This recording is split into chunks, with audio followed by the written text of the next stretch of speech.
बिस्मिल्लाहिर्रहमानिर्रहीम। अस्सलाम वालेकुम डियर स्टूडेंट्स, मैं हूं आपका मैथमेटिक्स इंस्ट्रक्टर अली अहमद और मैं आपको मैथमेटिक्स बाय अली अहमद में खुशामदीद कहता हूं। और अगर अभी तक आपने मेरा चैनल सब्सक्राइब नहीं किया तो इसको ज़रूर सब्सक्राइब करें और बेल आइकन पर क्लिक करें ताकि मेरे आने वाली हर वीडियो आपको बर वक्त मिल सके। जैसा कि आप जानते हैं कि हम PPSC लेक्चर मैथमेटिक्स के जो पास पेपर्स हैं ये हम डिस्कस कर रहे हैं और इससे पहले हम 2017 और 2015 का जो मैथमेटिक्स का पेपर है ये हम कंप्लीट डिस्कस कर चुके हैं। इन तमाम लेक्चर्स के लिंक आपको डिस्क्रिप्शन में मिल जाएंगे, वहाँ से आप देख सकते हैं। और अभी हम PPSC लेक्चर मैथमेटिक्स का जो 2011 का पेपर है ये डिस्कस कर रहे थे और इससे पहले हम इसके फर्स्ट 20 MCQs ऑलरेडी डिस्कस कर चुके हैं। आज की इस वीडियो में हम MCQ नंबर 21 से 30 तक डिस्कस करेंगे। तो आइए स्टार्ट करते हैं। MCQ नंबर 21 पे हमारे पास स्टेटमेंट कुछ इस तरह से है, A cross B cross C is a vector lying in the plane containing vectors. हमारे पास ये एक वेक्टर दिया गया है, हमने ये बताना है कि ये जिस प्लेन में लाई करेगा उसमें कौन कौन से वेक्टर्स होंगे। चार ऑप्शन हमारे पास हैं। ऑप्शन ए है ABC मतलब तीनों वेक्टर्स, ऑप्शन बी है A and C, option C है B एंड C और ऑप्शन D है B एंड A। तो सबसे पहले तो ये मेरे पास जो एक्सप्रेशन गिवन है इसको हम थोड़ा सा डिस्कस कर लेते हैं। This is actually vector triple product, vector triple product A cross B cross C। यहाँ पे एक बात आप याद रखें कि जब भी आप तीन वेक्टर्स का वेक्टर ट्रिपल प्रोडक्ट फाइंड करेंगे तो आपके पास जो रिज़ल्ट मिलेगा वो एक वेक्टर की फॉर्म में होगा। इसी के मुकाबले में यहाँ पे हम बात कर लेते हैं स्केलर ट्रिपल प्रोडक्ट की। स्केलर ट्रिपल प्रोडक्ट, उसको हम लिखते हैं A dot B cross C। Scalar triple product में हमारे पास जो रिजल्टेंट मिलता है वो एक स्केलर मिलता है और वेक्टर ट्रिपल प्रोडक्ट में हमारे पास जो रिजल्टेंट मिलता है वो एक वेक्टर होता है। अब ये जो A cross B cross C है इसको हम एक्सपेंड करते हैं। ये हमारे पास एक फार्मूला है A cross B cross C, this is actually equal to A dot C। मतलब इस A का पहले डॉट लेना है इस C के साथ और साथ ये वेक्टर B आएगा माइनस A डॉट B और साथ ये वेक्टर आएगा C। ये हमारे पास फार्मूला है और ये हम अपने प्रीवियस लेक्चर्स में ये पढ़ चुके हैं कि दो वेक्टर्स का जो डॉट प्रोडक्ट होता है उसके रिजल्ट में हमें हमेशा एक स्केलर मिलता है। तो let's suppose A dot C मैंने कह दिया जी ये स्केलर अल्फ़ा के इक्वल है। सिमिलरली A डॉट B का रिजल्ट भी हमारे पास कोई स्केलर होगा, उसका नाम मैं रख देता हूँ बीटा और ये C। यहाँ पे अल्फ़ा और बीटा ये दोनों स्केलर्स मैंने यहाँ पे लिखे हैं। अब आप देखें इन तीनों वेक्टर्स का जो वेक्टर ट्रिपल प्रोडक्ट है उसके रिजल्टेंट में हमारे पास दो वेक्टर्स हैं। कौन कौन से? B और C। अल्फ़ा और बीटा तो स्केलर्स है ना, वेक्टर्स कौन से हैं? B और C। तो यहाँ से फिर क्लियर है इसकी कौन सी ऑप्शन करेक्ट होगी? Option number C which is B and C। तो MCQ नंबर 21 में हमारे पास एक वेक्टर गिवन था A cross B cross C। हमने ये बताना था कि ये जिस प्लेन पे लाई करेगा उसमें कितने वेक्टर्स होंगे। चार ऑप्शन थी हमारे पास। यहाँ पे हमने देखा कि इसको वेक्टर ट्रिपल प्रोडक्ट कहते हैं A cross B cross C को, और इसी के साथ अगर यहाँ पे दरमियान में डॉट आ जाए इस क्रॉस की जगह पे तो इसको हम स्केलर ट्रिपल प्रोडक्ट कहते हैं। स्केलर ट्रिपल प्रोडक्ट को एक और वे में भी लिखा जाता है, वो भी देख लें। A cross B dot C मतलब किसी दो वेक्टर्स के दरमियान क्रॉस और फिर तीसरे के साथ डॉट, तो उसको हम स्केलर ट्रिपल प्रोडक्ट कहते हैं। उसके बाद हमने ये देखा कि जो वेक्टर ट्रिपल प्रोडक्ट है उसके रिजल्टेंट में हमारे पास हमेशा एक वेक्टर मिलता है और स्केलर ट्रिपल प्रोडक्ट के रिजल्टेंट में हमेशा एक स्केलर मिलता है। और ये जो A cross B cross C है इसके लिए हमारे पास एक फार्मूला है। फार्मूला जब हमने एक्सपेंड किया तो यहाँ पे चूँकि A डॉट C और A डॉट B ये दोनों स्केलर्स होंगे, इनको मैंने अल्फ़ा और बीटा का नाम दे दिया। तो फिर ये जो A cross B cross C है इसका आंसर हमारे पास क्या आया? Alpha B minus beta C। तो देखें इसके रिजल्टेंट में हमारे पास दो वेक्टर्स हैं, तो इसका मतलब ये है कि ये जो वेक्टर जिस प्लेन में लाई करेगा उसमें ये दो वेक्टर्स होंगे B और C, जो कि इसका C ऑप्शन करेक्ट है। तो हम उम्मीद उम्मीद करता हूँ कि ये MCQ आपने अच्छे तरीके से अंडरस्टैंड कर लिया होगा। नेक्स्ट अब हम MCQ नंबर 22 को डिस्कस करते हैं। इसकी स्टेटमेंट कुछ इस तरह से है, a square matrix A and it's transpose have dash eigen values, कि अगर आपके पास एक स्क्वायर मैट्रिक्स है A और इसका जो ट्रांसपोज होगा, इन दोनों की जो आइगन वैल्यूज़ होगी उनके दरमियान क्या रिलेशन है। 4 ऑप्शंस हमारे पास हैं। ऑप्शन A है सेम, ऑप्शन B है डिफरेंट, ऑप्शन C है यूनिक और ऑप्शन D है none of these.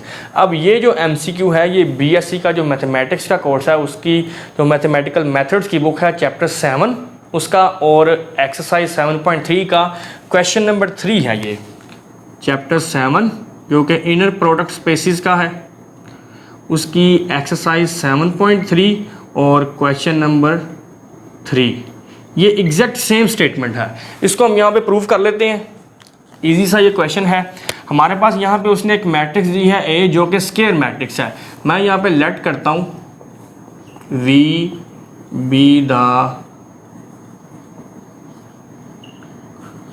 Eigen vector of matrix A of eigen value lambda. हमारे पास एक मैट्रिक्स A है, ठीक है जी, उसकी जो आइगन वैल्यू लैम्डा है उसके कोरस्पॉन्डिंग मैंने यहाँ पे वेक्टर ले लिया है V। अब इसके बाद हम ये रिलेशन ऑलरेडी पढ़ चुके हैं कि determinant of A minus lambda I equals to 0। इसको हम 0 के इक्वल पुट करके करैक्टरिस्टिक पॉलिनोमियल फाइंड करते हैं। अब आप दोनों तरफ ट्रांसपोज ले लें, taking transpose determinant of A minus lambda I transpose, ये चूँकि 0 है तो ये 0 ही रहेगा। अब इन दोनों पे ट्रांसपोज हम सेपरेट करेंगे, ये हो जाएगा A ट्रांसपोज माइनस लैम्डा ये I ट्रांसपोज। ट्रांसपोज तो चूँकि मैट्रिक्स का लेते हैं ना, लैम्डा तो यहाँ पे स्केलर है जो कि हमारी आइगन वैल्यू है, उसका तो ट्रांसपोज नहीं आएगा। अब हमने ये एक रिजल्ट पढ़ा हुआ है कि A determinant is equal to A transpose का डिटर्मिनेंट, और यहाँ पे कंडीशन ये है कि A is square matrix. A अगर स्क्वायर मैट्रिक्स है तो उसका डिटर्मिनेंट और उसके ट्रांसपोज का डिटर्मिनेंट ये दोनों इक्वल होते हैं। तो इसका मतलब ये है कि ये जो हमने A ट्रांसपोज का डिटर्मिनेंट लिखा हुआ है ये किसके इक्वल होगा, A के माइनस, और आइडेंटिटी का ट्रांसपोज आइडेंटिटी ही होता है, इज इक्वल टू 0। तो यहाँ से आप देख सकते हैं कि हमने जो यहाँ पे रिलेशन लिया था कि determinant of A minus lambda I is equal to 0, जब हमने इसका ट्रांसपोज ले लिया तो उस सूरत में भी हमारे पास सेम रिलेशन रहा है। इसका मतलब ये है सो A and A transpose have same eigen values. देखें हमारे पास ये जो रिलेशन है इसका हमने ट्रांसपोज लिया तो सॉल्व करने से सेम रिलेशन बना है। इसका मतलब ये है क्योंकि ये रिलेशन इसी को आगे सॉल्व करके हम लैम्डा की वैल्यूज़ फाइंड करते हैं ना, जिसको आइगन वैल्यूज़ कहते हैं। Determinant of A lambda I को 0 के इक्वल पुट करके हमें जो पॉलिनोमियल मिलती है उसको हम करैक्टरिस्टिक पॉलिनोमियल कहते हैं, और उसी पॉलिनोमियल को सॉल्व करते हुए उसकी फैक्टराइजेशन करते हुए हम जो उसके रूट्स फाइंड करते हैं उसको हम आइगन वैल्यूज़ का नाम देते हैं। तो देखिए दोनों सूरतों में हमारे पास यहाँ पे पॉलिनोमियल सेम बनेगी, इसकी करैक्टरिस्टिक पॉलिनोमियल और इसकी करैक्टरिस्टिक पॉलिनोमियल सेम होगी। तो जब पॉलिनोमियल सेम है तो उससे मिलने वाले जो रूट्स हैं, मतलब जो आइगन वैल्यूज़ हैं वो सेम होंगे। तो इसका मतलब ये है कि इसका कौन सा ऑप्शन करेक्ट होगा, ऑप्शन नंबर A, दोनों की जो आइगन वैल्यूज़ हैं वो सेम होंगी। तो MCQ नंबर 22 की स्टेटमेंट कुछ इस तरह से थी, a square matrix A and it's transpose have dash eigen values. अगर आपके पास एक स्क्वायर मैट्रिक्स है और उसका जो ट्रांसपोज होगा उन दोनों की जो आइगन वैल्यूज़ होंगी उनके दरमियान क्या रिलेशन है। और जैसा कि मैंने आपको पहले बताया कि ये जो MCQ है ये आपकी जो मैथमेटिक्स का कोर्स है BSc का, उसकी मैथमेटिकल मेथड्स की बुक का चैप्टर 7 एक्सरसाइज 7.3 का question number 3 exact same statement है। तो यहाँ पे हमने ये इसको सॉल्व किया है। मैंने यहाँ पे लेट किया था V be eigen vector of matrix A of eigen value lambda. यहाँ पे मैंने v एक वेक्टर लिया था मैट्रिक्स A की जो आइगन वैल्यू थी लैम्डा के कोरस्पॉन्डिंग। यहाँ पे हमने ये एक एक्सप्रेशन लिखी कि determinant of A minus lambda I is equal to 0, इसको हम 0 के इक्वल लिखते हैं। और उसके बाद हमने इसका लिया ट्रांसपोज, दोनों तरफ ट्रांसपोज लेने से उसके बाद A का ट्रांसपोज अलहदा हो गया और इस आइडेंटिटी मैट्रिक्स का ट्रांसपोज अलहदा हो गया, क्योंकि लैम्डा तो यहाँ पे स्केलर है। अब A determinant is equal to A transpose determinant equal होता है अगर A कोई स्केयर मैट्रिक्स है। तो फिर इसकी जगह पे हमने A लिख दिया। तो इसका मतलब ये है कि अगर आपके पास एक मैट्रिक्स है, उसकी हासिल होने वाली हमारे पास जो करैक्टरिस्टिक पॉलिनोमियल है और अगर हम उसका ट्रांसपोज ले लें, उस सूरत में भी हमारे पास जो करैक्टरिस्टिक पॉलिनोमियल आएगी दोनों सेम होंगी। देखें ना, सेम एक्सप्रेशन है। तो अगर ये दोनों सेम एक्सप्रेशंस हैं तो फिर इन दोनों से हासिल होने वाली जो करैक्टरिस्टिक पॉलिनोमियल होगी वो भी सेम होगी और उनसे फिर हासिल होने वाले जो रूट्स होंगे जिनको हम आइगन वैल्यूज़ कहते हैं वो भी सेम होंगे। तो फिर इसलिए मैंने यहाँ पे कह दिया A and A transpose have same eigen values. तो इसके मुताबिक फिर इसका ए ऑप्शन करेक्ट है विच इज़ सेम। तो मैं उम्मीद करता हूँ कि MCQ नंबर 22 भी आपने अच्छे तरीके से अंडरस्टैंड कर लिया होगा। नेक्स्ट अब हम MCQ नंबर 23 को डिस्कस करते हैं। इसकी स्टेटमेंट कुछ इस तरह से है, द सेट, हमें एक सेट दिया गया है जिसमें 3 वेक्टर्स हैं। इन R2 इज़ डैश, ये R2 से बिलोंग कर रहे हैं। हमने ये बताना है कि ये 3 वेक्टर्स क्या हैं। 4 ऑप्शन है हमारे पास, linearly independent, linearly dependent, basis of R2 और नन ऑफ दीज। अब इसमें चूंकि बात हो रही है लीनियर इंडिपेंडेंस की, तो लीनियरली इंडिपेंडेंट वेक्टर्स को हम ऑलरेडी इस पेपर के फर्स्ट लेक्चर्स में डिस्कस कर चुके हैं। यहाँ पे हम वो रिपीट कर लेते हैं। लीनियरली इंडिपेंडेंट वेक्टर्स कब होते हैं? लेट्स सपोज हमारे पास वेक्टर्स हैं यहाँ पे v1, v2, v3 up to vn जो कि बिलोंग कर रहे हैं वेक्टर स्पेस V से। ठीक हो गया। उसके बाद A1, A2, A3 up to AN, ये हमारे पास स्केलर्स हैं जो कि फील्ड से बिलोंग कर रहे हैं। अब इसके बाद जब हम इन वेक्टर्स को इनके लीनियर कम्बिनेशन की फॉर्म में लिखेंगे, किस तरह से? A1 V1 plus A2 V2 plus A3 V3 plus up to so on AN VN equals to 0। अगर तमाम AI's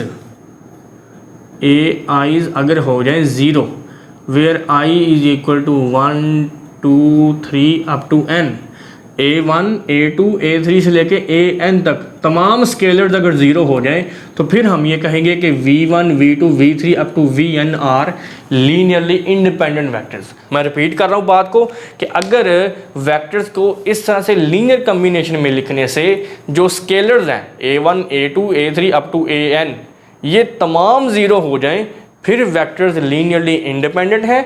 और अगर एक स्केलर भी नॉन ज़ीरो रह जाए तो फिर उस सूरत में वेक्टर्स लीनियरली डिपेंडेंट हो जाते हैं। बात क्लियर हो गई। अब इसके बाद इस स्टेटमेंट के लिए हमारे पास एक रिजल्ट है, वो हम देख लेते हैं। यहाँ पे रिजल्ट ये कहता है कि if a set of vectors contain 0 vector then they are linearly dependent। Result ये कह रहा है कि अगर आपके पास कुछ वेक्टर्स का सेट है, उसमें अगर एक वेक्टर 0 वेक्टर है, मतलब उसके तमाम कंपोनेंट 0 हैं, तो फिर उस सूरत में आपको चेक करने की ज़रूरत नहीं है। फिर वो तमाम वेक्टर्स क्या होंगे? Linearly dependent. और इसकी रीज़न है, उसकी रीज़न भी ये है कि अगर लेट्स सपोज आपके पास वेक्टर्स हैं v1 v2 v3 up to vn, और यहाँ पे मैं कह देता हूँ ये जो v3 है ये 0 के इक्वल है। तो जब हम इनको लीनियर कम्बिनेशन की शक्ल में लिखेंगे, किस तरह से? a1 v1 plus a2 v2 plus a3 v3 plus up to an vn equals to 0। तो यहाँ पे a भी 0 हो जाएगा, a2 भी 0 हो जाएगा, इस तरह से an भी 0 हो जाएगा। लेकिन ये जो a3 है ये नॉन ज़ीरो होगा। क्यों? क्योंकि यहाँ पे हम V3 को क्या कह चुके हैं, ये ज़ीरो है। तो अगर एक एलिमेंट भी किसका, फील्ड का, स्केलर नॉन ज़ीरो रह गया तो फिर वेक्टर्स क्या हो जाते हैं, लीनियरली डिपेंडेंट। और यही बात हमें ये रिजल्ट कह रहा है। तो फिर इसके मुताबिक देखें, हमारे पास जो सेट दिया गया है उसमें ये जो वेक्टर है इस पर अगर आप गौर करें तो ये हमारे पास ज़ीरो वेक्टर है, इसके दोनों कंपोनेंट्स ही ज़ीरो हैं, R2 से बिलोंग कर रहा है। इस एक वेक्टर के ज़ीरो होने की वजह से ये तीनों वेक्टर्स क्या हो जाएंगे, लीनियरली डिपेंडेंट, जो कि इसका बी ऑप्शन करेक्ट होगा। तो एमसीक्यू नंबर 23 में हमारे पास एक सेट दिया गया था जिसमें 3 वेक्टर्स थे और वेक्टर्स बिलोंग कर रहे हैं R2 से। तो यहाँ पे हमने बताना था कि ये वेक्टर्स लीनियरली इंडिपेंडेंट हैं, लीनियरली डिपेंडेंट हैं या बेसिस बनाते हैं R2 की। तो यहाँ पे हमने सबसे पहले लीनियरली इंडिपेंडेंट वेक्टर की डेफिनेशन देख ली कि अगर आपके पास वेक्टर्स का सेट है V1 से Vn जो कि वेक्टर स्पेस V से बिलोंग कर रहा है और यहाँ पे हमारे पास फील्ड के एलिमेंट्स हैं A1 A2 A3 up to AN। जब हम इन वेक्टर्स को इन स्केलर्स के लीनियर कम्बिनेशन में लिखेंगे तो यहाँ पे अगर तमाम AIs फील्ड के तमाम एलिमेंट जीरो हो जाएं तो फिर वेक्टर्स लीनियरली इंडिपेंडेंट है। और अगर एक स्केलर भी नॉन जीरो हो तो फिर वेक्टर्स लीनियरली डिपेंडेंट हो जाते हैं। तो यहाँ पे हमारे पास एक रिजल्ट था कि if a set of vectors contain zero vector, अगर हमारे पास किसी सेट ऑफ वेक्टर्स में एक वेक्टर जीरो वेक्टर है, मतलब उसके तमाम कंपोनेंट जीरो हैं, तो फिर वेक्टर्स क्या होंगे, लीनियरली डिपेंडेंट। और इसकी मैंने यहाँ पे आपको रीज़न भी बता दी कि अगर यहाँ पे हम कुछ वेक्टर्स ले लेते हैं, एक वेक्टर मैंने खुद कह दिया वो जीरो है, तो जब हम इसको इनके लीनियर कम्बिनेशन में लिखेंगे तो एक फील्ड का एलिमेंट हमारे पास ऐसा आएगा जो नॉन जीरो होगा और इसलिए फिर हम इन वेक्टर्स को लीनियरली डिपेंडेंट कहेंगे। और ये जो तीसरे नंबर पे उसने कहा ना बेसिस ऑफ R2, तो ये बेसिस भी नहीं बनाएंगे क्योंकि बेसिस सिर्फ वो वेक्टर्स बनाते हैं जो लीनियरली इंडिपेंडेंट होते हैं। ये हमारे पास रिजल्ट है, the vectors which are linearly independent form basis of that vector space जिससे वो बिलोंग कर रहे हैं। जैसे ये R2 है, अगर ये वेक्टर्स लीनियरली इंडिपेंडेंट होते तो फिर इन्होंने R2 की बेसिस भी बनानी थी। चूँकि ये वेक्टर्स लीनियरली डिपेंडेंट है इसलिए इसकी बेसिस भी नहीं बनाएंगे। तो इसके मुताबिक फिर इसका बी ऑप्शन करेक्ट होगा विच इज़ लीनियरली डिपेंडेंट। तो मैं उम्मीद करता हूँ कि एमसीक्यू नंबर 23 भी आपने अच्छे तरीके से अंडरस्टैंड कर लिया होगा। नेक्स्ट अब हम एमसीक्यू नंबर 24 को डिस्कस करते हैं। इसकी स्टेटमेंट कुछ इस तरह से है, let X and Y be vector spaces over the field F. X और वाई दो वेक्टर स्पेसिस हैं जो फील्ड एफ पे डिफाइंड है, with dimension of X is equal to M and dimension of Y is equal to N. अब dimension को हम already अपने प्रीवियस लेक्चर्स में डिस्कस कर चुके हैं। डायमेंशन किसी भी वेक्टर स्पेस में मौजूद जो वेक्टर्स की तादाद होती है उसको कहते हैं। किसी भी वेक्टर स्पेस में जितने वेक्टर्स होंगे उतनी उसकी डायमेंशन होगी। तो यहाँ पे हमारे पास दो वेक्टर स्पेसेस गिवन हैं एक्स और वाई जो कि फील्ड एफ पे डिफाइन है और दोनों की डायमेंशंस भी हमें दी हुई है। एक्स की डायमेंशन m है और वाई की डायमेंशन n है। हमने क्या फाइंड करना है, dimension of homomorphism of X comma Y. चार ऑप्शन हमारे पास हैं, mn, n, n raise to the power m और m स्क्वायर। सबसे पहले ये जो लिखा हुआ है dimension of homomorphism of x comma y, इसमें ये जो homomorphism of x comma y इसका मतलब क्या है ये हम देख लेते हैं पहले। Homomorphism of x comma y, this is actually a space of all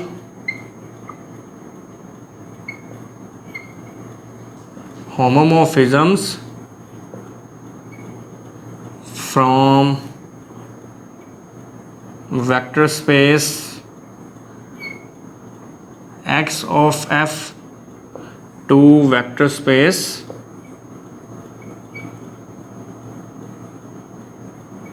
y of f। तो homomorphism of X comma Y का असल में मतलब ये है कि इसमें वो तमाम होमोमॉर्फिज्म्स आएंगी जो vector space x of F से वाई ऑफ एफ पे डिफाइन हो रही हैं। ठीक हो गया। अब हमारे पास यहाँ पे एक रिजल्ट है, उसकी स्टेटमेंट हम यूज़ करेंगे। रिजल्ट की स्टेटमेंट कुछ इस तरह से है, let X and Y are two finite dimensional vector spaces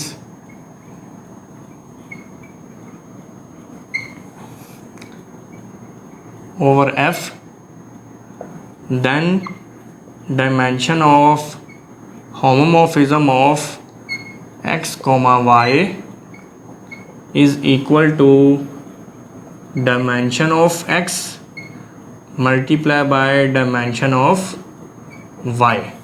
देखिए थ्योरम की स्टेटमेंट हमें ये कह रही है कि अगर हमारे पास दो वेक्टर स्पेसेस हैं उन दोनों की जो डायमेंशन है वो फाइनाइट है और वो डिफाइन है फील्ड f पे, then dimension of homomorphism of x comma y ये किसके इक्वल होगा, उन्हीं दोनों वेक्टर स्पेसिस की डायमेंशन के प्रोडक्ट के equal, dimension of x multiply by dimension of y।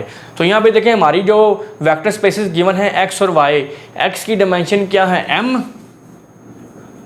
और y की डायमेंशन क्या है n।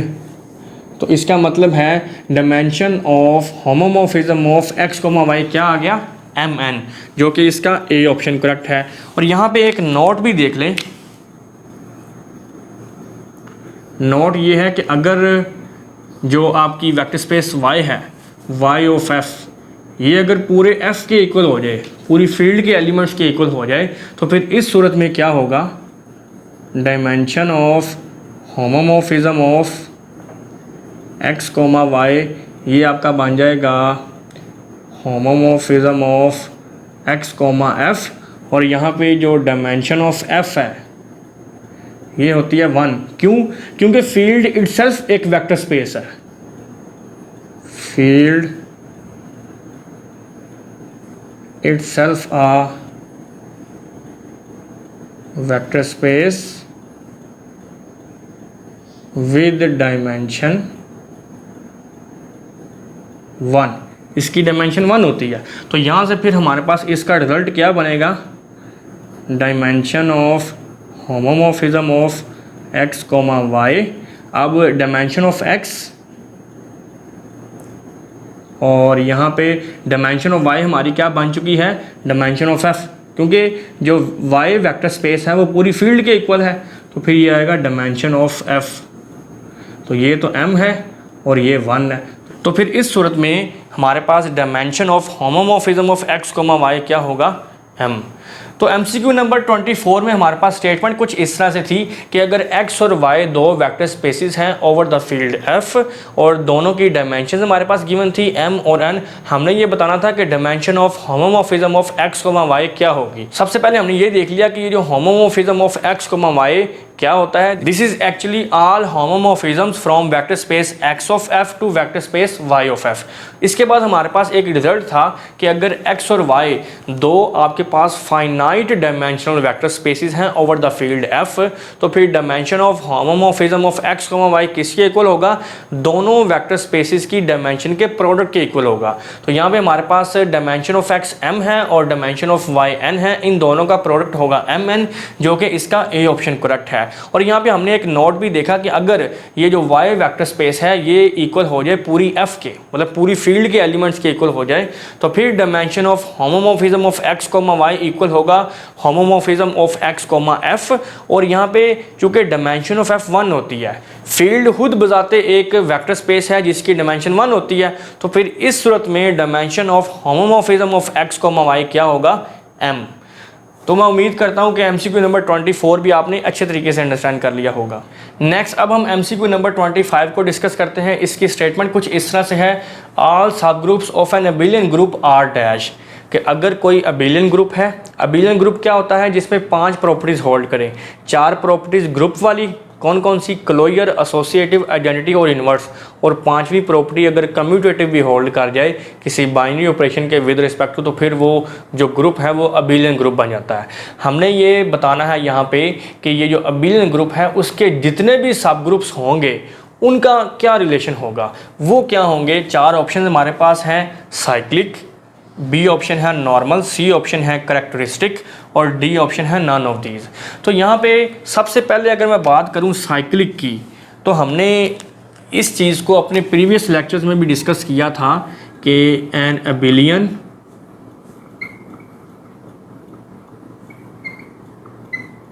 ग्रुप में और मे नॉट बी साइक्लिक, के हर अबिलियन ग्रुप ज़रूरी नहीं है कि वो साइक्लिक होगा, वो साइक्लिक हो भी सकता है, नहीं भी हो सकता। ठीक है, वहाँ पे हमने एक काउंटर एग्जांपल भी ली थी V4 की। V4 अंडर मल्टीप्लिकेशन अबिलियन तो है लेकिन ये साइक्लिक नहीं है। इसका मतलब है कि जो अबिलियन ग्रुप के जो सब ग्रुप्स होंगे वो ज़रूरी नहीं कि साइक्लिक भी हों। ये बात यहाँ पे ख़त्म हो गई। अब हम बात करते हैं नॉर्मल की। क्या अबिलियन ग्रुप के तमाम सब ग्रुप्स नॉर्मल होंगे? सबसे पहले मैं अगर बात करूँ अबिलियन ग्रुप के बारे में तो all subgroups of an abelian group are abelian। सबसे पहले ये बात क्लियर कर लें कि एक अबिलियन ग्रुप के जितने भी सब ग्रुप्स होंगे वो सारे अबिलियन होंगे। ये बात ठीक हो गई। अच्छा, अब इसके बाद अगर ये चूंकि अबिलियन होंगे then every element of abelian group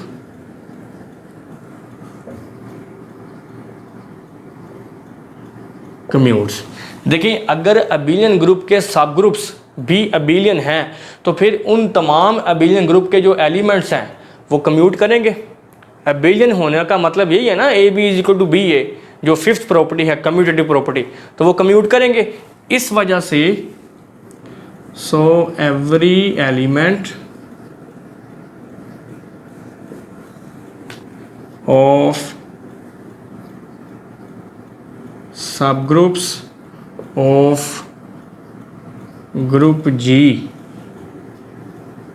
also commute. देखें, अगर आपके पास अबिलियन ग्रुप के कुछ सब ग्रुप्स हैं और वो आपने कह दिया अबिलियन है, अगर वो अबिलियन है तो अबिलियन ग्रुप के तमाम एलिमेंट्स पे ये बात होल्ड करती है कि वो कम्यूट करते हैं। तो इसका मतलब ये हो गया कि every element of subgroups of group G are commute. G के जितने भी सब ग्रुप्स होंगे उन तमाम सब ग्रुप्स के हर एलिमेंट कम्यूट करेगा। और अगर ये कम्यूट करेगा इसका मतलब क्या है, G H is equal to H G for all G belongs to G. और ये किसकी कंडीशन है, नॉर्मल सब ग्रुप की।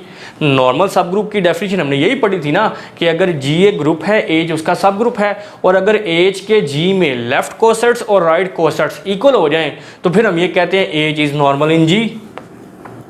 As is normal in G, जिसको सिंबॉलिकली हम इस तरह भी लिखते हैं। तो इसका मतलब क्या हो गया कि all subgroups of an abelian group are dash normal. इसका बी ऑप्शन करेक्ट होगा। और इसके बाद यहाँ पे इसने टर्म यूज की है करेक्टरिस्टिक, इसको भी हम यहाँ पे डिफाइन कर लेते हैं। करेक्टरिस्टिक सब ग्रुप, इसको हम इस तरह से डिफाइन करेंगे, late H be a subgroup of a group G. It is said to be characteristic subgroup if phi of H is contained in H for every automorphism phi of H in G। तो characteristic सब group को हम इस तरह से define करते हैं कि अगर H एक सब ग्रुप है G का, वो करेक्टरिस्टिक सब ग्रुप होगा कब, जब H की तमाम ऑटोमॉर्फिज्म्स H में ही कंटेन कर जाएं, तो फिर H G का करेक्टरिस्टिक सब ग्रुप हो जाएगा। और इसी के मुताबिक हमारे पास एक रिजल्ट है, वो भी देख लें। करेक्टरिस्टिक सब group is always normal but normal subgroup may or may not be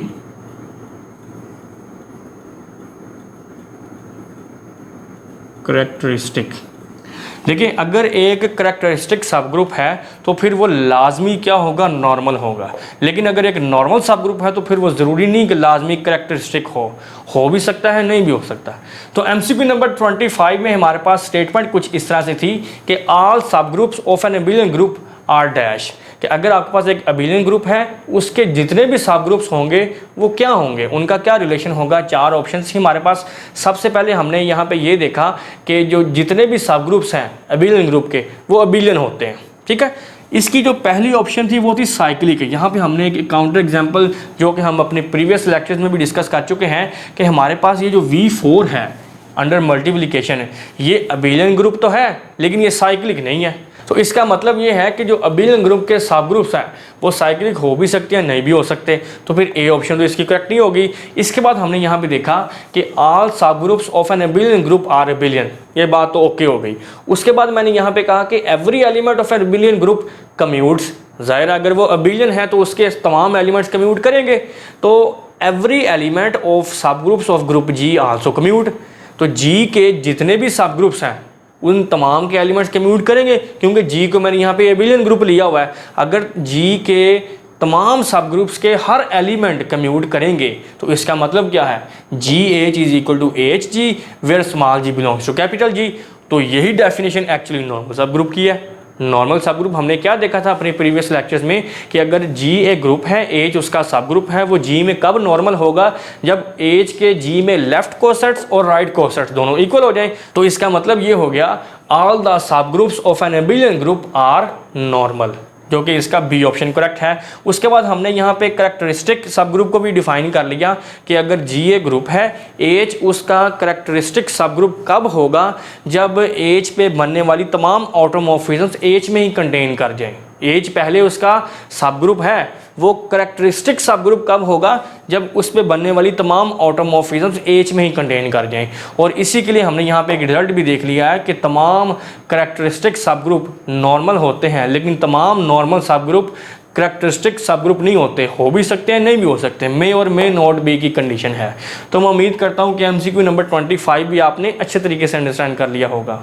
next अब हम MCQ नंबर 26 को डिस्कस करते हैं। इसकी स्टेटमेंट कुछ इस तरह से है, the set of all solutions of homogeneous equation AX is equal to 0 where A is an M cross N matrix. Homogeneous equation AX is equal to 0 के तमाम सॉल्यूशंस का सेट, और यहाँ पे A एक मैट्रिक्स है जिसका ऑर्डर है M क्रॉस N। तो ये जो सेट है इस होमोजेनियस इक्वेशन के तमाम सॉल्यूशंस का, ये किसके इक्वल होगा। 4 ऑप्शन हमारे पास हैं, null space, column space, rank और नन ऑफ दीज। अब इस स्टेटमेंट में एक्चुअली हमारे पास एक डेफिनेशन दी गई है। सबसे पहले हम बात करते हैं नल स्पेस की।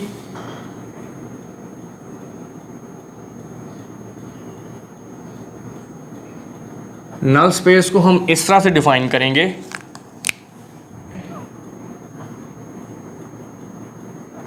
a null space of a matrix A is a collection of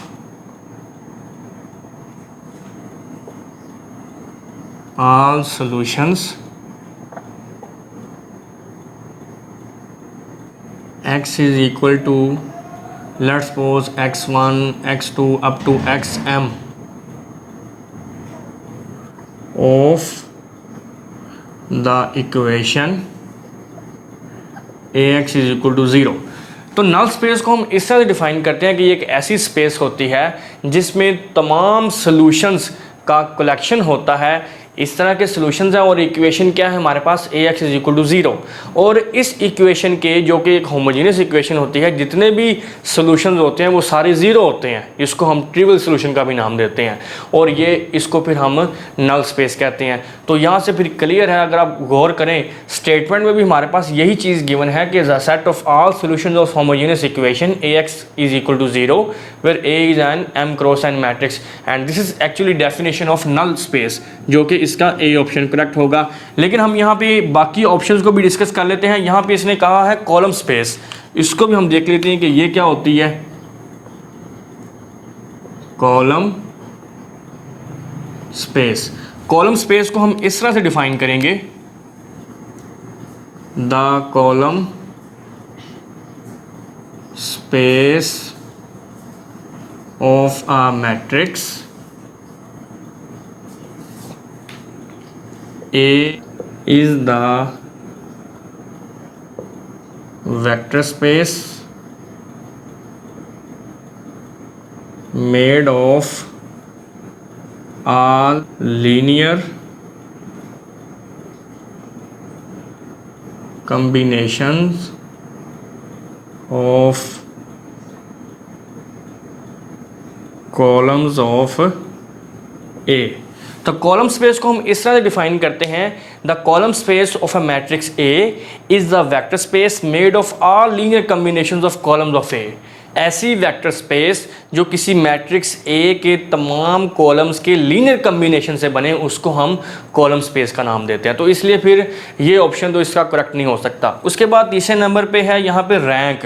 rank को हम चूँकि ऑलरेडी अपने प्रीवियस लेक्चर्स में डिस्कस कर चुके हैं, उसी चीज़ को यहाँ पे मैं रिपीट करूँगा। रैंक को हम तीन तरह से ऑलरेडी डिफाइन कर चुके हैं। पहले नंबर पे हमने ये देखा था कि number of non zero rows in echelon form और reduce echelon form of a matrix.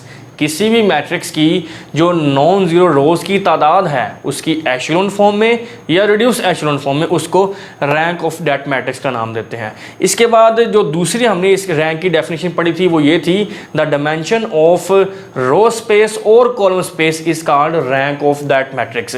किसी भी मैट्रिक्स की जो रो स्पेस की जो डायमेंशन है या वेक्टर स्पेस की जो डायमेंशन है उसको हम रैंक ऑफ द मैट्रिक्स कहते हैं। और तीसरे नंबर पे हमने जो रैंक की डेफिनेशन पढ़ी थी वो ये थी कि number of linearly independent column vectors या रो वेक्टर्स, इसको भी हम रैंक ऑफ मैट्रिक्स का नाम देते हैं। तो एमसीक्यू नंबर 26 में हमारे पास स्टेटमेंट कुछ इस तरह से थी, the set of all solutions of homogeneous equation AX is equal to 0 where A is an M cross N matrix. चार ऑप्शंस हमारे पास गिवन थे। तो ये एक्चुअली नल स्पेस की डेफिनेशन है कि a null space of a matrix A is a collection of all solution X is equal to X1 X2 up to XM of the equation AX is equal to 0। और इस homogeneous equation से हमारे पास जितने भी solution मिलते हैं वो सारे ट्रिवियल होते हैं, तमाम वेरिएबल के जो आंसर्स है वो 0 के इक्वल होते हैं। तो फिर इसलिए इसका ए ऑप्शन करेक्ट था। लेकिन उसके बाद हमने कॉलम स्पेस को भी यहाँ पे डिस्कस कर लिया। The column space of a matrix A is a vector space made of all linear combinations of column of A, के ऐसी वेक्टर स्पेस जिसमें मैट्रिक्स ए के तमाम कॉलम्स को लीनियर कॉम्बिनेशन में लिखा जाए, उसको हम कॉलम स्पेस का नाम देते हैं। और उसके बाद यहाँ पे है रैंक।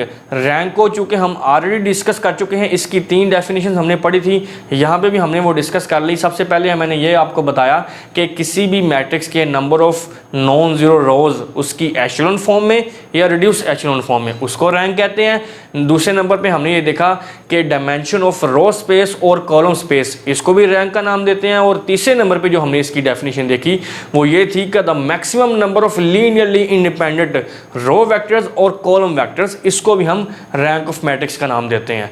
तो मैं उम्मीद करता हूं कि एमसीक्यू नंबर 26 आपने अच्छे तरीके से अंडरस्टैंड कर लिया होगा। नेक्स्ट अब हम एमसीक्यू नंबर 27 को डिस्कस करते हैं। इसकी स्टेटमेंट कुछ इस तरह से है, if 7 cards are dealt from an ordinary deck of 52 playing cards. अगर एक डेक जिसमें 52 प्लेइंग कार्ड्स हैं उसमें से 7 कार्ड्स को निकाला जाता है, what is the probability that at least one of them will be a queen. तो इस बात की क्या प्रोबेबिलिटी है कि उन 7 कार्ड्स में एटलीस्ट एक कार्ड जो है वो क्वीन होगा। चार ऑप्शन हमारे पास गिवन है। अब इस एमसीक्यू को डिस्कस करने से पहले आपको ये जो 52 प्लेइंग कार्ड्स का डेक है इसके बारे में थोड़ी सी इंफॉर्मेशन होनी चाहिए। ये जो प्लेइंग कार्ड्स होते हैं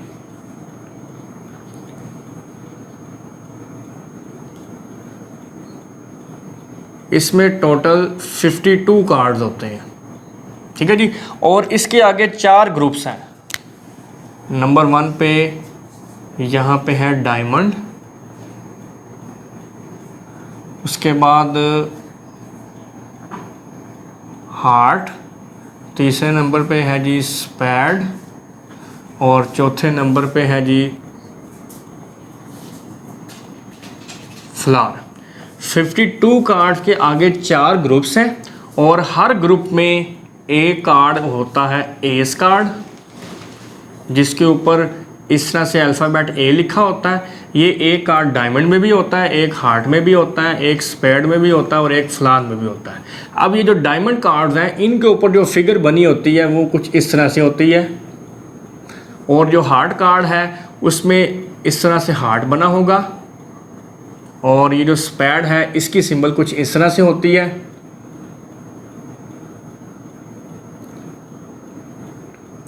और उसके बाद जो फ्लावर कार्ड्स हैं इसके ऊपर कुछ इस तरह से फिगर होती है। अब उसके बाद यहाँ पे मेरे पास है किंग। ये एक किंग का कार्ड डायमंड में होगा जिसके ऊपर इस तरह से के लिखा होगा। सिमिलरली एक हार्ट में भी होगा, एक स्पैड में होगा और एक फ्लावर में होगा। उसके बाद तीसरे नंबर पे है जी क्वीन, जिसके ऊपर इस तरह से क्यू लिखा होगा। ये एक डायमंड में होगी, एक हार्ट में होगी, एक स्पैड में और एक फ्लावर में। चौथे नंबर पे है जी जैक। ये भी चारों में एक एक होगा, चारों जो ग्रुप्स हैं।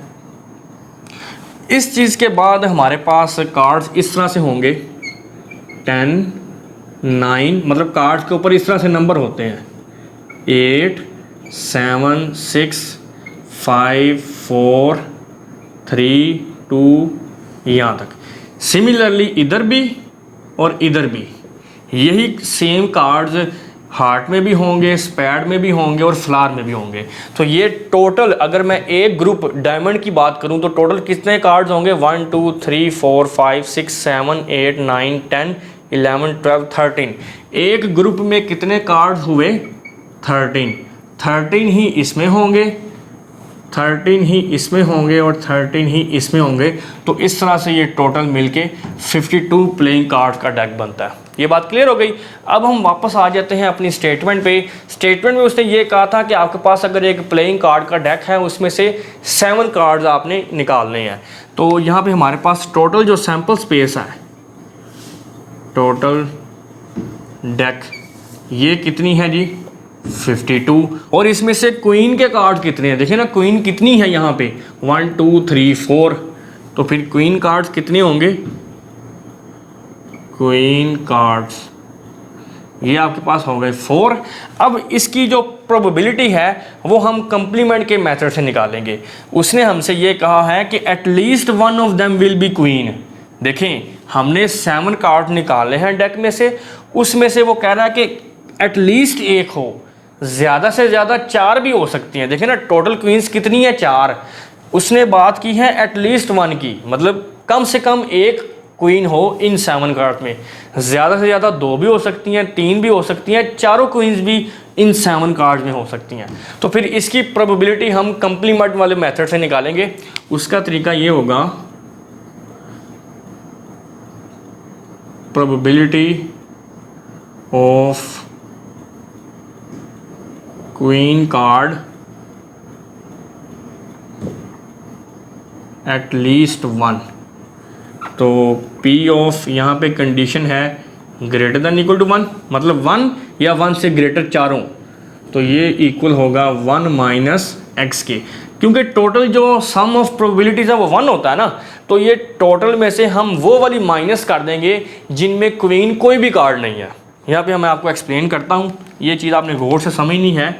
1 है टोटल प्रोबेबिलिटी, इसमें से हम वो वाली प्रोबेबिलिटी माइनस करेंगे जिसमें कोई भी क्वीन कार्ड नहीं होगा। देखें क्वीन कार्ड टोटल कितने हैं 4, तो 4 कॉम्बिनेशन 0, इसमें से हम वो माइनस कर रहे हैं जिसमें कोई भी क्वीन कार्ड नहीं होगा। तो जब हमारे पास 4 क्वीन कार्ड निकल गए, बाकी 52 में से कितने रह गए 48, और हमने निकालने कितने एक वक्त में 7, और इसको डिवाइड कर देंगे टोटल सैंपल स्पेस पे, वो है 52, कॉम्बिनेशन निकालने एक वक्त में 7 है। तो इसको जब आप सॉल्व करेंगे तो आपके पास आंसर आएगा 0.5504, और 1 माइनस 0.5504 ये इक्वल होगा 0.4496। तो ये आपके पास रिक्वायर्ड आंसर है, लेकिन ये आंसर ऑप्शंस में गिवन नहीं है, ठीक है। तो एमसीक्यू नंबर 27 की स्टेटमेंट कुछ इस तरह से थी, if 7 cards are dealt from an ordinary deck of 52 playing cards, what is the probability that at least one of them will be a queen? कि अगर 52 प्लेइंग कार्ड्स के डेक में से 7 कार्ड निकाले जाते हैं तो इस बात की प्रोबेबिलिटी क्या है कि उन 7 में से एटलीस्ट एक कार्ड जो है वो क्वीन कार्ड होगा। तो यहाँ पे मैंने सबसे पहले आपको जो 52 प्लेइंग कार्ड का डेक होता है उसकी थोड़ी सी इन्फॉर्मेशन दे दी। इसके मुताबिक जो क्वीन कार्ड्स हैं वो टोटल कितने होंगे, 4। तो यहाँ पे टोटल सैम्पल स्पेस तो 52 है और क्वीन कार्ड्स हैं 4। तो इसमें हमने प्रोबेबिलिटी निकाली है कंप्लीमेंट वाले मेथड से। सम ऑफ प्रोबेबिलिटी जो है वो 1 होता है टोटल प्रोबेबिलिटी, उसमें से हमने वो वाली प्रोबेबिलिटी माइनस कर दी है जिसमें एक भी क्वीन कार्ड नहीं है, क्योंकि उसने ये कहा था एटलीस्ट 1, मतलब कम से कम 1, ज़्यादा से ज़्यादा 2, 3, 4 भी हो सकते हैं इन 7 कार्ड में क्वीन कार्ड जो है। तो फिर इसलिए यहाँ पे आएगा हमारे पास 4 कॉम्बिनेशन 0, मतलब ये वो वाला केस है जिसमें कोई भी क्वीन कार्ड नहीं है।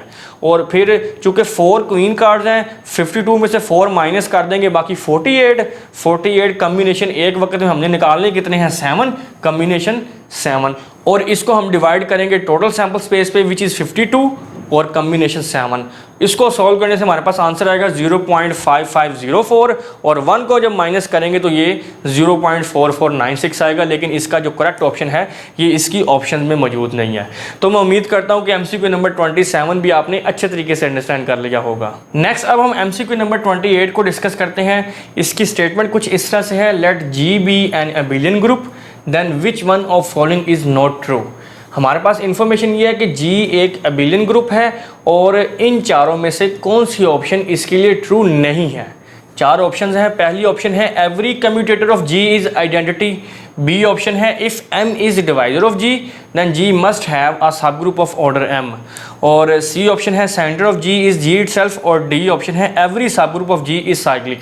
हमने ये बताना है कि इन चारों में से कौन सी ऑप्शन अबिलियन ग्रुप के लिए होल्ड नहीं करती। सबसे पहले हम ये जो ए ऑप्शन है इसको डिस्कस कर लेते हैं। ए ऑप्शन में हमारे पास क्या गिवन है जी, ये कह रहा है कि every commutator of G is identity. Commutator को हम ऑलरेडी अपने प्रीवियस लेक्चर्स में डिस्कस कर चुके हैं।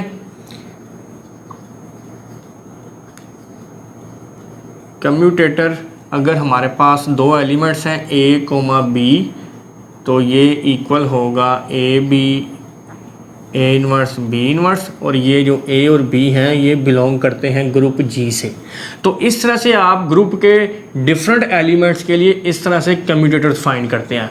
और ये भी हमने अपने प्रीवियस लेक्चर्स में पढ़ा है कि अगर जी के तमाम एलिमेंट्स के लिए हमारे पास यहाँ पे जो रिज़ल्ट है कम्यूटेटर का वो अगर आ जाए आइडेंटिटी, मतलब जो जी ड्राइव है, जी ड्राइव एक्चुअली होता है सेट ऑफ कम्यूटेटर्स।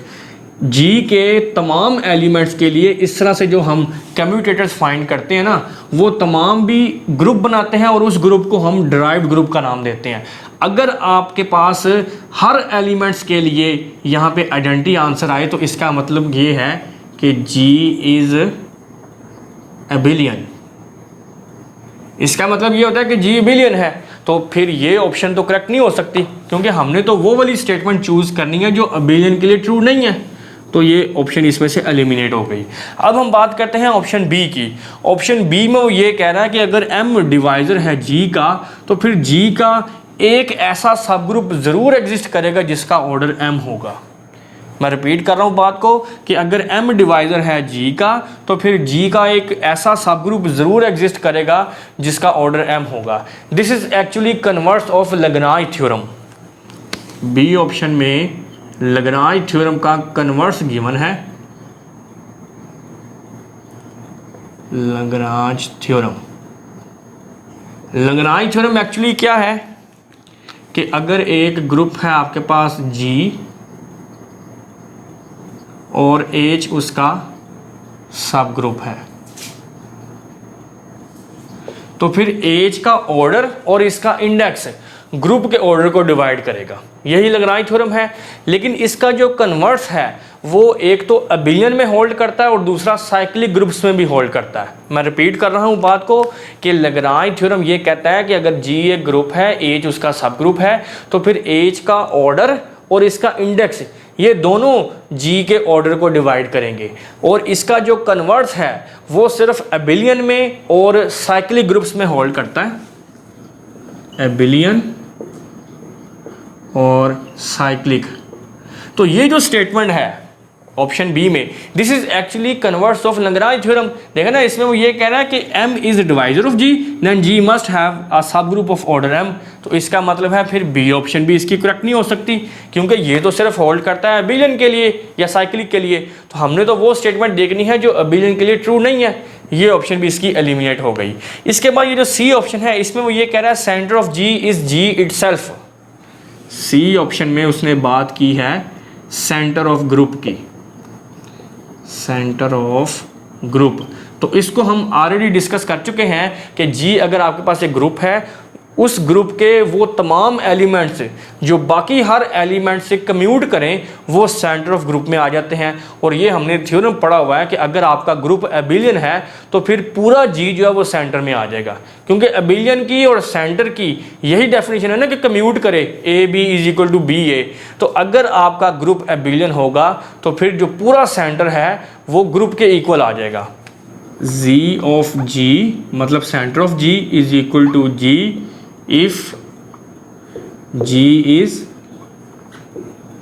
एबिलियन। तो इसका मतलब ये है कि जो इसकी सी ऑप्शन है ये भी करेक्ट नहीं हो सकती, क्योंकि ये तो एबिलियन वाला केस आ गया ना। हमने तो वो स्टेटमेंट देखनी है जो एबिलियन के लिए ट्रू नहीं है। उसके बाद ये जो लास्ट ऑप्शन है एवरी सब group of G is cyclic, तो ये ऑप्शन एबिलियन के लिए होल्ड नहीं करती, क्योंकि हमने थ्योरम पढ़ा हुआ है। थ्योरम ये कहता है कि every cyclic group is abelian but every abelian group may or may not be cyclic.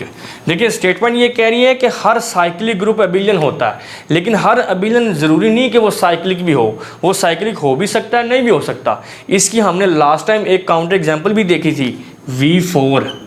अब ये जो V4 है ये अंडर मल्टीप्लिकेशन ये एबिलियन तो है लेकिन ये साइक्लिक नहीं है। तो फिर इसका मतलब ये है कि ये जो इसकी डी ऑप्शन है ये करेक्ट होगी, क्योंकि स्टेटमेंट में उसने हमें ये कहा है कि जी एबिलियन है, तो फिर ज़रूरी नहीं है कि उसका हर सब ग्रुप साइक्लिक होगा, वो साइक्लिक हो भी सकता है, नहीं भी हो सकता। तो this statement is not true for abelian group. तो MCQ नंबर 28 में हमारे पास स्टेटमेंट कुछ इस तरह से थी कि जी अगर एक एबिलियन ग्रुप है, हमने ये बताना था कि इन चारों में से कौन सी स्टेटमेंट एबिलियन ग्रुप के लिए ट्रू नहीं है। सबसे पहली स्टेटमेंट ये कह रही थी कि every commutator of G is identity, कि किसी भी ग्रुप के जो कम्यूटेटर हैं वो हमेशा क्या आए अगर आइडेंटिटी। पहला ऑप्शन ये कहता है कि every commutator of G is identity, कि किसी ग्रुप जी के जितने भी कम्यूटेटर्स होंगे वो क्या आएंगे आइडेंटिटी। तो यहाँ पे हमने ये देखा कि किसी भी ग्रुप के जब आप इस तरह से कम्यूटेटर्स फाइंड करते हैं और अगर हमेशा आइडेंटिटी आए तो फिर वो किस सूरत में पॉसिबल है कि अगर जी एक एबिलियन ग्रुप है। यहाँ मैंने आपको अभी बताया कि जब आप किसी ग्रुप के इस तरह से कम्यूटेटर्स फाइंड करते हैं, जितने भी कम्यूटेटर्स होते हैं वो खुद भी ग्रुप बनाते हैं और उस ग्रुप को हम डिराइव्ड ग्रुप का नाम देते हैं, जिसको इस तरह से जी डैश से डिनोट किया जाता है। और अगर किसी ग्रुप के तमाम एलिमेंट्स के लिए हमारे पास कम्यूटेटर सिर्फ आइडेंटिटी ही आए तो फिर हम क्या कहते हैं, जी एक एबिलियन ग्रुप है। ठीक हो गया।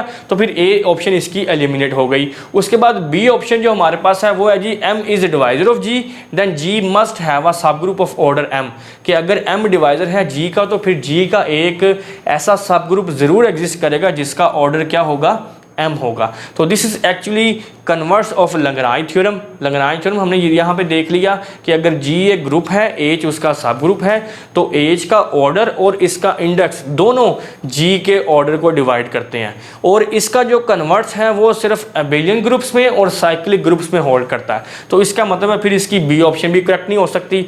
सी ऑप्शन में वो ये कह रहा है कि centre of G is G itself, तो ऐसा भी सिर्फ एबिलियन ग्रुप्स में पॉसिबल है, तो फिर इसकी सी ऑप्शन भी करेक्ट नहीं हो गई। लास्ट ऑप्शन जो है इसमें वो ये कह रहा है कि एवरी सब group of G is cyclic. तो यहाँ पे हमने ये देखा कि every cyclic group is abelian but every abelian group may और मे नॉट बी साइक्लिक। हर साइक्लिक ग्रुप अबिलियन होता है, लेकिन हर अबिलियन ग्रुप के लिए ज़रूरी नहीं है कि वो साइक्लिक भी हो, वो साइक्लिक हो भी सकता है, नहीं भी हो सकता। तो चूंकि स्टेटमेंट में उसने हमें सिर्फ ये कहा था कि जी अबिलियन है, तो ज़रूरी नहीं है कि जी का सब ग्रुप साइक्लिक हो, वो साइक्लिक हो भी सकता है, नहीं भी हो सकता। तो फिर इसलिए डी ऑप्शन इसकी करेक्ट होगी, which is not true for abelian groups. तो मैं उम्मीद करता हूं कि MCQ नंबर 28 भी आपने अच्छे तरीके से अंडरस्टैंड कर लिया होगा। नेक्स्ट अब हम MCQ नंबर 29 को डिस्कस करते हैं। इसकी स्टेटमेंट कुछ इस तरह से है, every group of order less than equal to 5 is dash. हर वो ग्रुप जिसका ऑर्डर 5 या 5 से लेस होगा वो क्या होगा। 4 ऑप्शन हमारे पास हैं, साइक्लिक, अबिलियन, नॉन अबिलियन और नन ऑफ दीज। वैसे तो यहाँ पे हमारे पास एक रिजल्ट है, रिजल्ट ये कहता है कि every group of order less than equal to 5 is abelian. तो यहाँ से क्लियर है कि हर वो ग्रुप जिसका ऑर्डर 5 या 5 से लेस होगा वो अबिलियन होगा, जो कि इसकी बी ऑप्शन है। लेकिन इसको हम बड़ा इजीली प्रूव भी कर सकते हैं। लेट्स सपोज यहाँ पे मैं बात स्टार्ट करता हूँ ऑर्डर 1 से, ग्रुप ऑफ ऑर्डर 1। तो जो 1 ऑर्डर का ग्रुप होगा ज़ाहिर उसमें आइडेंटिटी तो लाजमी होगी। तो ये जो आइडेंटिटी का ग्रुप है, this is cyclic and also abelian. ये एक्चुअली ट्रिवियल केस है। हर वो ग्रुप जिसका ऑर्डर 1 हो वो साइक्लिक भी होता है और अबिलियन भी होता है। तो 1 ऑर्डर का ग्रुप जो है ये तो अबिलियन हो गया। अब हम बात करते हैं ऑर्डर 2, ग्रुप ऑफ ऑर्डर 2, 3 और 5। इन तीनों की इकट्ठी बात करेंगे, क्योंकि ये तीनों प्राइम हैं और हमने एक थ्योरम पढ़ा है कि every group of prime order is cyclic and every cyclic group is abelian. तो इसका मतलब ये हो गया कि 2 ऑर्डर का ग्रुप, 3 ऑर्डर का ग्रुप और 5 ऑर्डर का ग्रुप, ये तीनों क्या होंगे, अबिलियन।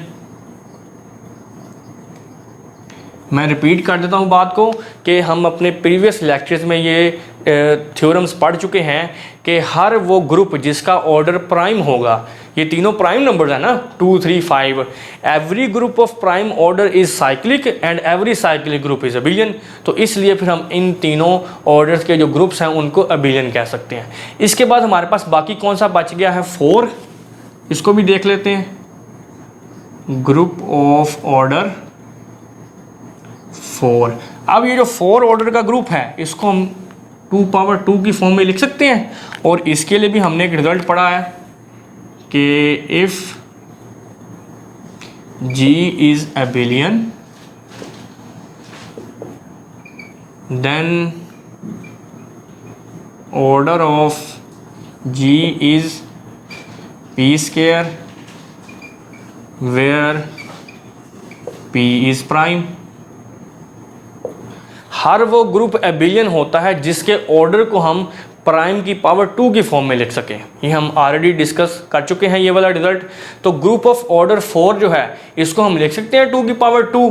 तो 2 चूँकि एक प्राइम नंबर है तो हमने इसको प्राइम नंबर की पावर 2 की फॉर्म में लिख दिया है। तो फिर इस रिजल्ट के मुताबिक 4 ऑर्डर का जो ग्रुप होगा वो भी अबिलियन होगा। तो देखें यहाँ से हमने बड़ी इजीली प्रूव कर दिया कि हर वो ग्रुप जिसका ऑर्डर 5 या 5 से लेस होगा वो क्या होगा, अबिलियन, जो कि इसका बी ऑप्शन करेक्ट है। तो MCQ नंबर 29 की स्टेटमेंट कुछ इस तरह से थी कि every group of order less than equal to 5 is dash. हर वो ग्रुप जिसका ऑर्डर 5 या 5 से लेस है वो क्या होगा। 4 ऑप्शंस हमारे पास थी। यहाँ पे हमारे पास एक रिजल्ट है कि every group of order less than equal to 5 is abelian. हर वो ग्रुप जिसका ऑर्डर 5 या 5 से लेस होगा वो अबिलियन होगा। इसके मुताबिक इसका बी ऑप्शन है, लेकिन ये बात हमने यहाँ पे इजीली प्रूव भी कर दी है। सबसे पहले मैंने जो ग्रुप लिया है उसका ऑर्डर मैंने लिया है 1 ऑर्डर का जो ग्रुप होगा ज़रा उसमें आइडेंटिटी होगी लाजमी, और आइडेंटिटी का इन्वर्स भी आइडेंटिटी होता है। तो ये जो ग्रुप है ये साइक्लिक भी है और अबिलियन भी है। ये ट्रिवियल केस है। हर वो ग्रुप जिसका ऑर्डर 1 होगा वो साइक्लिक भी होता है, अबिलियन भी होता है। 1 ऑर्डर की बात कंप्लीट हो गई। उसके बाद मैंने लिया है यहाँ पे ग्रुप ऑफ ऑर्डर 2, 3, 5। ये तीनों चूँकि प्राइम नंबर्स हैं और हमने रिजल्ट पढ़ा हुआ है कि every group of prime order is cyclic and every cyclic group is abelian. Abelian. तो इस वजह से फिर ये तीनों ऑर्डर के जो ग्रुप्स हैं ये तीनों अबिलियन हो गए। इसके बाद हमारे पास कौन सा नंबर बच गया 4। तो ग्रुप ऑफ ऑर्डर 4 को हम लिख सकते हैं 2 पावर 2 और इसके लिए भी हमारे पास रिजल्ट है कि if g is abelian then order of g is p power 2 where p is prime, कि हर वो ग्रुप जिसके ऑर्डर को हम प्राइम की पावर 2 की शक्ल में लिख सकें वो अबिलियन होता है। तो यहाँ पे देखें 4 को हमने लिखा है 2 पावर 2, 2 एक प्राइम है तो प्राइम की पावर 2 की फॉर्म में हमने इसको लिख दिया, तो इसलिए 4 ऑर्डर का जो ग्रुप होगा वो भी अबिलियन होगा। तो फिर इसके मुताबिक ये जो स्टेटमेंट हमारे पास गिवन है every group of order less than equal to 5 is abelian, जो कि इसका बी ऑप्शन करेक्ट है। तो मैं उम्मीद करता हूँ कि एमसीक्यू नंबर 29 भी आपने अच्छे तरीके से अंडरस्टैंड कर लिया होगा। नेक्स्ट अब हम आज के इस लेक्चर का लास्ट एमसीक्यू डिस्कस करते हैं विच इज़ एमसीक्यू नंबर 30। इसकी स्टेटमेंट कुछ इस तरह से है, number of non isomorphic groups of order 8 is dash. हमारे पास एक ग्रुप है जिसका ऑर्डर 8 है, हमने इसके नॉन आइसोमॉर्फिक ग्रुप्स की तादाद बतानी है। 4 ऑप्शन हमारे पास हैं 4, 2, 3, 5। अब इस तरह का सेम एमसीक्यू हम पेपर 2015 में ऑलरेडी सॉल्व कर चुके हैं। वहाँ पे हमने क्या किया था कि जितने ऑर्डर का ग्रुप दिया होता है उसकी हम करते हैं प्राइम फैक्टराइजेशन और प्राइम की जो पावर्स बनती हैं उसकी हम करते हैं पॉजिटिव इंटीजर पार्टीशन। देखिए यहाँ पे हमारे पास ऑर्डर दिया हुआ है 8, तो 8 की जब हम प्राइम फैक्टराइजेशन करेंगे तो ये क्या होगी 2 4s are 8, 2 2s are 4 और 2 1s are 2। तो 8 को हम लिखते हैं 2 multiply by 2 multiply by 2 which is equal to 2 power 3। अब इसमें चूँकि नंबर ही 1 आया है तो इसकी पावर को उठा देना आपने 3। अब इस 3 की हमने करनी है पॉजिटिव इंटीजर पार्टीशन। एक तो 3 खुद ही होगा, फिर 1 + 1 + 1 और फिर 2 + 1। ये हमारे पास 3 पॉसिबल पॉजिटिव इंटीजर पार्टीशन है 3 की।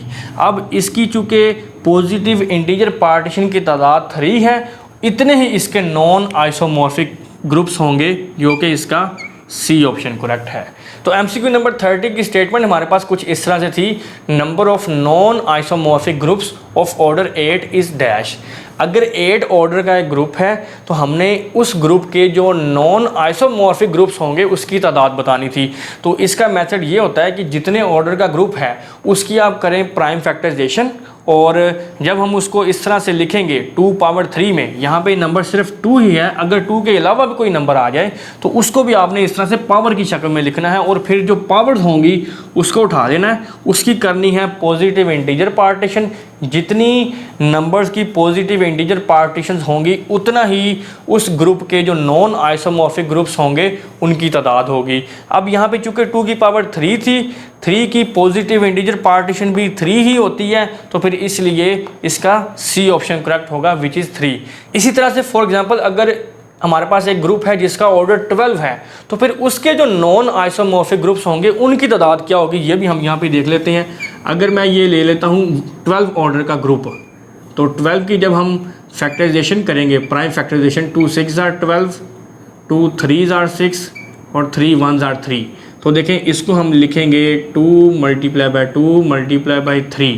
अब ये तो बन गया 2 पावर 2 और ये 3 पावर 1। अब देखें ये जो 2 है इसकी जो पॉजिटिव इंटीजर पार्टीशन है वो 2 ही है, एक ये 2 खुद और एक 1 + 1। इसका मतलब है इसका आंसर हमारे पास आ गया 2। उसके बाद जो इसकी पावर है ये 1 है, तो 1 की पॉजिटिव इंटीजर पार्टीशन वो भी 1 है, तो इसका आंसर हमारे पास आ गया 1। अब इन दोनों को करना है multiply, 2 multiply by 1 which is equal to 2। इसका मतलब ये है कि जो 12 ऑर्डर का ग्रुप होगा उसके जो नॉन आइसोमॉर्फिक ग्रुप्स की तादाद होगी वो कितनी होगी 2। तो मैं उम्मीद करता हूँ कि एमसीक्यू नंबर 30 भी आपने अच्छे तरीके से अंडरस्टैंड कर लिया होगा। और आज के इस लेक्चर में हमने एमसीक्यू नंबर 21 से लेकर 30 तक पीपीएससी लेक्चरर मैथमेटिक्स का जो 2011 का पेपर है ये डिस्कस किए हैं। मैं उम्मीद करता हूँ कि तमाम एमसीक्यूज़ आपने अच्छे तरीके से अंडरस्टैंड कर लिए होंगे।